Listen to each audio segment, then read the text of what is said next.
Welcome to the Reasonable Southerner podcast. The South isn't all magnolias in the moonlight, but neither is it all racism and violence. We are just like you. My name is Frances Coleman. I share my insights about my life and yours.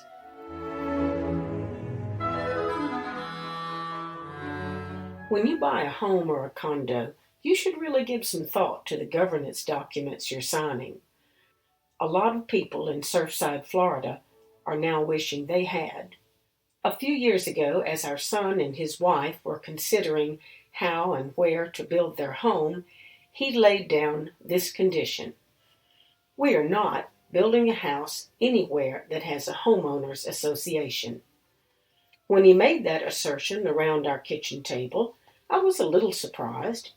Today, in light of the Surfside collapse of the condominium in South Florida, I understand and appreciate just how wise he was. I know a little about homeowners associations from having worked at a title company many years ago.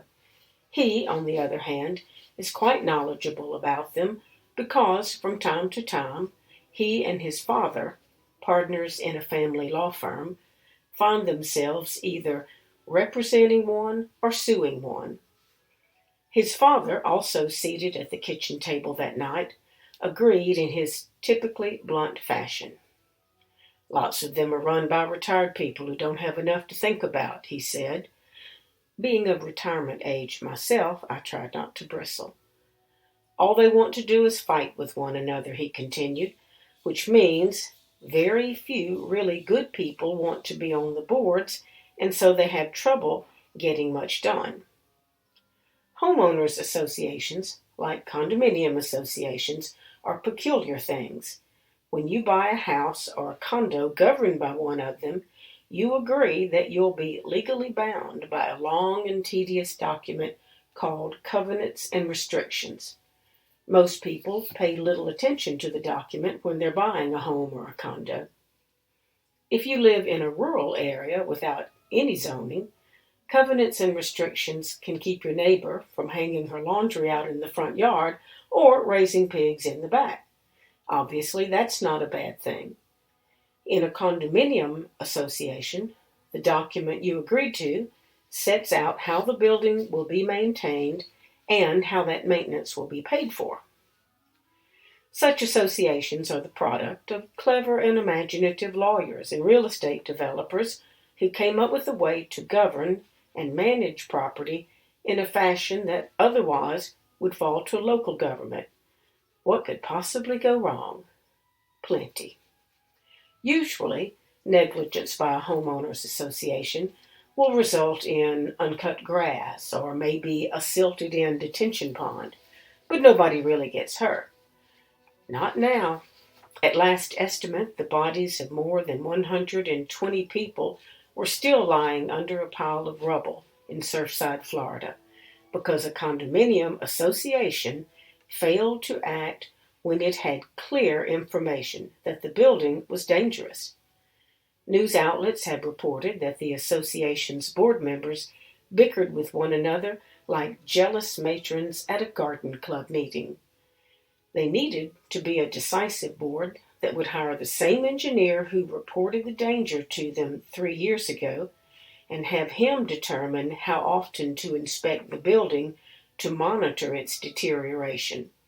Instead, they huffed and puffed, resigned and were reinstated, and no doubt sent hundreds of nasty emails to one another. The only people who'll be glad to see those are the lawyers who'll be suing the association. Our son and his wife built their house, and it is not in a subdivision with a homeowners association. It's well constructed, and they'll maintain it and keep it safe. I wish I had that much confidence in the associations that oversee the maintenance of the hundreds of buildings lining the shores of the Gulf of Mexico. The hand of God didn't doom those people in Surfside, Florida. They were doomed by a board that failed to act when it should have, and by a system that gives the responsibility for a safe building to a group of volunteers. What could go wrong? Ask the families who stand staring at that pile of rubble, knowing that the bodies of spouses, parents, brothers, sisters, and children are entombed there because a condominium board ignored good advice and because the lack of government oversight allowed it to do so. I'm Frances Coleman. I've worked for newspapers for more than 45 years, from Texas to my native Louisiana, and finally to my home near Mobile, Alabama. I've been a reporter, an editorial writer, a columnist, and an editorial page editor. I've commented on the BBC, been a guest on the Rachel Maddow Show, and had my column distributed nationwide. If you like this podcast, please subscribe. But even if you don't like it, I hope you will find it thought-provoking.